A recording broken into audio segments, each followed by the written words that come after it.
அனைவருக்கும் வணக்கம். பொதுவா இன்னைக்கு குதிகால் வலி பல பேருக்கு தொடர்ந்து மருத்துவம் எடுத்ததுக்கு அப்புறமும் அது மறுபடியும் வருவதற்கான வாய்ப்புகள் இருக்கு. அப்படி பார்த்தோம்னா, நாம இன்னைக்கு 90% பேர் குதிகால் வலியால பாதிக்கப்பட்டவர்கள் இந்த ஒரு 3 தப்ப மறுபடியும் பண்ணிட்டே இருப்பாங்க.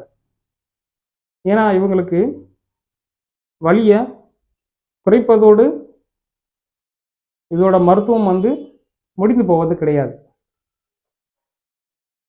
பொதுவாக குதிகால் வலி அதிகமாக உள்ளவர்களுக்கு அவங்க செய்யக்கூடிய தப்பு என்ன அப்படின்னீங்கன்னா, காலையில் எந்திரிச்ச உடனேயே நல்லா ட்ரீட்மெண்ட் எடுத்து வலி குறைந்ததுக்கு அப்புறமும் எப்பயும் போல் அவங்க படுக்கையை விட்டு எந்திரிச்சு வேகமாக நடக்க ஆரம்பிச்சிருவாங்க.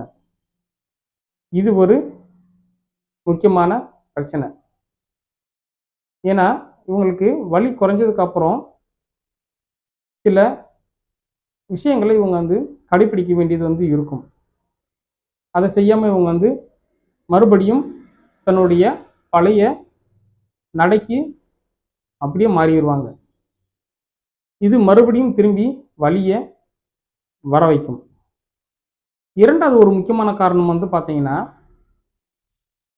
இவர்கள் பயன்படுத்தக்கூடிய காலணிகளை ஒரு சிலர் அதே மாதிரியான காலணிகளை பயன்படுத்துவாங்க.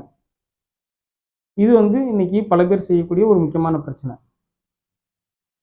ஏன் அப்படின்னீங்கன்னா, பொதுவா இன்னைக்கு குதிங்கால் வலி வந்ததுக்கப்புறம்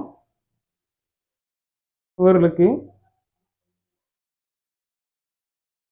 காலணிகளில் ஒரு மாற்று ஏற்பாடு கண்டிப்பாக செய்யணும்.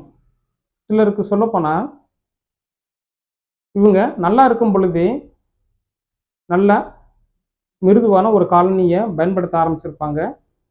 அதற்கப்புறம் கொஞ்சம் கடினமான ரப்பர் மெட்டீரியலில் இருக்கக்கூடிய காலணிகளை பயன்படுத்தியிருப்பாங்க.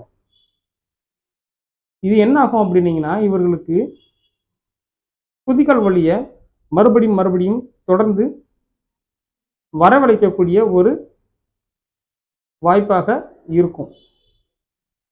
அப்போ கால் வலி நல்லா சரியானதுக்கப்புறம் இவங்க சரியான காலணிகளை தேர்வு செய்யணும். அப்படி தேர்வு செய்யும் பட்சத்தில் இவங்க வெளியில் நடக்கிறதுக்கும் சரி, வீட்டிற்குள்ளேயும் நடக்கிறதுக்கும் சரி, வேறு விதமான காலணிகளை நம்ம பயன்படுத்திக்கிறலாம். இன்டோருக்கு ஒரு செப்பல், அவுட்டோருக்கு ஒரு செப்பல். அது நம்மளுடைய குதிகால் வலிக்கு ஏற்றாற்போல் இன்சேர் செப்பல் இல்லாட்டி வேறு ஏதாவது சிலிக்கான் டைப் இதை நம்ம பார்த்தீங்கன்னா பயன்படுத்திக்கிறலாம். இன்னைக்கு மூன்றாவது நிறைய பேர் பண்ணக்கூடிய ஒரு தப்பு என்ன அப்படின்னீங்கன்னா, பொதுவாக குதிகால் வலி வந்ததுக்கப்புறம் அதற்கு ரெஸ்ட் மட்டும் போதும்னு ட்ரீட்மெண்ட் நிறைய பேர் எடுக்கிறது கிடையாது. பொதுவாக இன்னைக்கு குதிகால் வலி வந்ததுக்கப்புறம் இந்த ரெஸ்ட் போதுமா அப்படின்னு சொல்லி கேட்டிங்கன்னா, எல்லாத்துக்கும் அது சரியாக வராது. காரணம் என்ன அப்படின்னீங்கன்னா, பெயின் நம்ம சொல்லும் பொழுதே ரொம்ப சிவியராக இருக்குது, ஓரளவுக்கு மாட்ரேட்டாக இருக்குது, ஓரளவுக்கு மைல்டாக இருக்குது. இந்த மாதிரி பார்த்தீங்கன்னா டிஃப்ரெண்ட் டைப்பாக நம்ம பிரித்து சொல்லுவோம் இல்லையா? அந்த மாதிரி பெயின் மைல்டாக இருக்கிறவங்களுக்கு இந்த ரெஸ்ட் போதும். இதுவே கொஞ்சம் மாட்ரேட் லெவலில் தாண்டி இருக்கிறவங்களுக்கு அல்லது சிவியராக இருக்கிறவங்களுக்கு ரெஸ்ட் போதாது. இவங்க கண்டிப்பாக இந்த வலியை குறைப்பதற்கான ஏதாவது ஒரு மருத்துவம் செய்ய வேண்டியது இருக்கும். ரைட். ஸோ இந்த 3 தப்புகள் தான் நம்ம பார்த்தீங்கன்னா பல பேர் குதிகால் வலி வருவதற்குரிய ஒரு காரணமாக இருக்கு. இந்த தப்புக்களை சரி பண்ணுறதுக்கு என்னென்ன ஒரு மாற்றத்தை நம்ம செய்யணும் அப்படின்றத நம்ம தெரிஞ்சுக்கிறணும். பொதுவாக காலையில் எந்திரிச்ச உடனேயே பாதங்களுக்கு நீங்கள் சில பயிற்சிகளை செய்யணும். மிக முக்கியமாக பாதத்தில் இருக்கக்கூடிய தசைகள் மற்றும் கெண்டக்கால் சதம்னு சொல்லக்கூடிய அந்த தசை பகுதிகளுக்கு அசைவு கொடுக்கணும். அதே நேரத்தில் வந்து ஸ்ட்ரெச் வந்து பண்ணி விடணும். அந்த பண்ணக்கூடிய பயிற்சிகள் ஒரு 10 முதல் 15 கவுண்ட் வந்து பண்ணுங்க. ஸ்ட்ரெச் வந்து பார்த்தீங்கன்னா வந்து ஒரு 3 முதல் 5 கவுண்ட் வந்து பண்ணுங்க, போதுமானது. ஸ்ட்ரெச்சிங் பண்ணும் பொழுது குறைந்தது ஒரு 20 செகண்ட்லேருந்து 30 செகண்ட் வரைக்கும் முடிஞ்சால் ஹோல்ட் பண்ணுங்க. இந்த மாதிரி பண்ணும் பொழுது நமக்கு பாதம் கொஞ்சம் விரிவடைந்த நிலையில் வந்து இருக்கும். கொஞ்சம் வார்ம் அப் ஆக ஆரம்பிச்சிடும். ஒரு விஷயம்.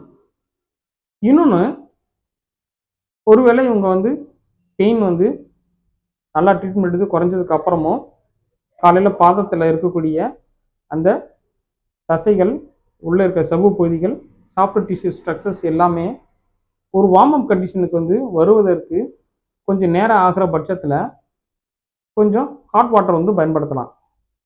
அது நம்ம வந்து ஏதாவது ஒரு பாட்டிலில் நம்ம ஊற்றி ஹாட் வாட்டரு நம்ம வந்து உள்ளங்காலில் அப்ளை பண்ணலாம்.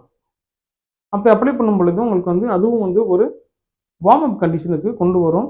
அதுவும் உங்களுக்கு எழுந்து நடக்கும் பொழுது வலி வராமல் தடுக்கும். அடுத்தது, நான் ஏற்கனவே சொன்ன மாதிரி வெறும் காலால் நடக்கிறத கொஞ்சம் அவாய்ட் பண்ணிக்கிறணும். ஏன்னா வலி வந்ததுக்கப்புறம் நம்மளால் வெறும் காலில் நடக்கிறது மறுபடியும் வலியை வந்து தரும் அப்படின்னு நம்மளுக்கு வந்து தெரிஞ்சிச்சு அப்படின்னீங்கன்னா, நம்ம இன்டோருக்கு ஒரு செப்பல், அவுட்டோருக்கு ஒரு செப்பல், நம்ம வந்து இன்சைட் செப்பல் பயன்படுத்துறது நல்லது. இப்போ நம்ம வந்து இந்த 3 விஷயங்களையும் நம்ம வந்து சரியாக வந்து கடைப்பிடிச்சிட்டோம் அப்படின்னீங்கன்னா, வலி மறுபடியும் ஒரு சிலருக்கு வந்துக்கிட்டே வந்து இருக்கிறத நாம் முற்றிலும் தடுத்து நிப்பாட்ட முடியும். ஏன்னா இந்த 3 தப்பு தான் நம்ம வந்து அடிக்கடி ரிப்பீட்டடாக இன்றைக்கி பல பேர் நம்ம வந்து செஞ்சுக்கிட்டு வந்து இருக்கோம்.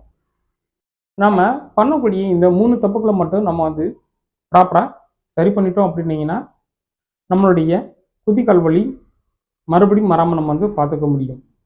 நிரந்தரமாக அதுக்கு பை சொல்லிடலாம். நம்ம பாதத்துக்கு கரெக்டாக எக்ஸசைஸ் வந்து பண்ணணும். ப்ராப்பரான ஃபுட் பேஸ் நம்ம வந்து பயன்படுத்தணும். அடிக்கடி செப்பலை நம்ம வந்து மாடிஃபிகேஷன் வந்து பண்ணக்கூடாது.